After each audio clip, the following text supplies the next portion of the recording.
Hi everyone, I want to share with you today a taste of Chassidus. Today I'm going to be learning from the Tanya, the Alter Rebbe's book, and we are at the end of the 12th chapter. So I'm going to read inside for a little bit. V'chein b'devarim sheben adam l'chavero. This has to do with things between one person and another. Miyad she'oiled lo mehalev l'mayach eza tina v'sina chas v'shalom. That immediately when it goes into a person's mind, any thoughts of negativity towards another person, or ezakina, any type of jealousy, or kas, or anger, or kpeda, or any type of grudge, v'domehem, einam mekablim l'klal. A person has to make sure that he doesn't receive them, he doesn't take them on at all, not in his brain, not in his will, not in anything. He pushes them away. And in fact, he treats the person with even more kindness and even more patience, and makes sure under no circumstances does he get angry or upset.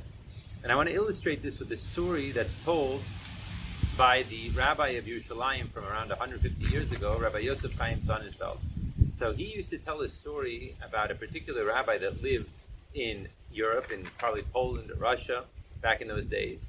And in this town, there happened to be a person who on the outside, he looked like the most wonderful person in the world. But unfortunately on the inside, he wasn't that way. And in fact, quite frankly, he was an extortionist. Now the whole town knew about this with the exception of the rabbi. One day, a villager from a different town came to sell his goods, and Zanvil came up to him, and he went to buy his cucumbers, his tomatoes, and he sold it to him. However, when it came to paying, Zanvil just laughed at the person.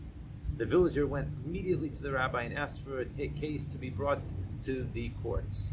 And the rabbi called Zanvil for what we call a din Torah, a court case. Zanvil refused to come. At this point in time, the rabbi realized that something was up. And in the more research he did, he realized that he had been tricked for many, many years. Anyway, things came to a head on Shabbos, and there was a confrontation. Now, the people in the town were very afraid. What was Zanvil going to do? Or how was he going to react? 1 day, 2 days, 3 days, they kept their children very close to their houses, make sure that nothing bad should happen. They didn't hear anything. So, they figured everything was fine. Anyway, some weeks later, the rabbi was asked to be a sandik at a bris milah, and a carriage would be sent to him for him to go to some town further away. The carriage pulled up, and he, the rabbi, and his 2 students got on the carriage and they started driving. Now, as you can imagine, the rabbi was deep in thought and learning his Torah. He was learning Chumash, he was learning the 5 books of Moses, and the students started to notice that they seemed to be going in a very different manner, a different place than what they would have imagined. They went deeper and deeper into the forest. And they kept on asking the driver, what's going on? Well, they really began to realize something was off, and they tried to get the rabbi's attention. But as much as they tried to get the rabbi's attention, the rabbi spent more time going deeper into his learning.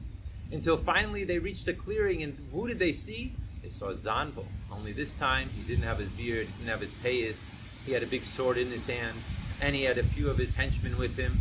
And as the wagon rolled up to a stop, the rabbi jumped out and said, Zanvil, how are you? It's been so long. I missed you so much. And he ran over to Zanvil. Zanvil ran to the rabbi. They hugged each other. They kissed each other. And the rabbi said, it's been so long. It's so nice to see you. Zanvil turned around and said, Rabbi, do you mind if I kill your 2 students? The rabbi said, nah, I don't think so. They're very nice people. Why don't you let them live? So Zanvil said, okay. The rabbi told Zanvil, it's been a pleasure seeing you, turned around, went back up onto the carriage, and asked the carriage driver to drive him back to town. As you can imagine, the 2 students are sitting there with their mouths gaping open. What in the world happened here? The rabbi tells them, you're probably wondering. Let me tell you what happened. I realized much earlier that we were in trouble. And in fact, I knew that the only way out was to fulfill the pasuk, the sentence that's talked about by Shlomo HaMelech, where he says, "Kamayim apanim lapanim, kain leva adam ela adam." That just like the way a person looks at himself in a body of water, he sees his own reflection. So that is the same way that a person, when they interact with another person, what's in his heart, the other person feels. And so I knew that the only way that we would be able to survive this situation was that I needed to take out all the negativity from my heart, all the anger, all the frustration, any bad feelings. and just fill it up with love for Zanvil. And so therefore, when we met Zanvil, what happened? He felt that love for my heart. And therefore, he had no other choice but to feel the love back to me. And that's in fact why I was learning in the Chumash, I was learning Parashas Vayishlach, the section where Yaakov met Esav. And because that is just what Yaakov did. And in fact, they hugged each other, according to at least one opinion. So this is the story for us, days before Shavuos, where we know that God gave us the Torah, like it says, that we were all together as one heart. So it's the idea of clearing our hearts from any negative feelings, filling them up with love for one another. This has been a taste of Chassidus, and for more in-depth studies of Chassidus, I would recommend that you take a look at either Rabbi Paltiel's website, insidechassidus.org, or our yeshiva website, yeshivanj.org, or you can look at my podcast, Chassidus with Rabbi David Dick, and I look forward to seeing you next time.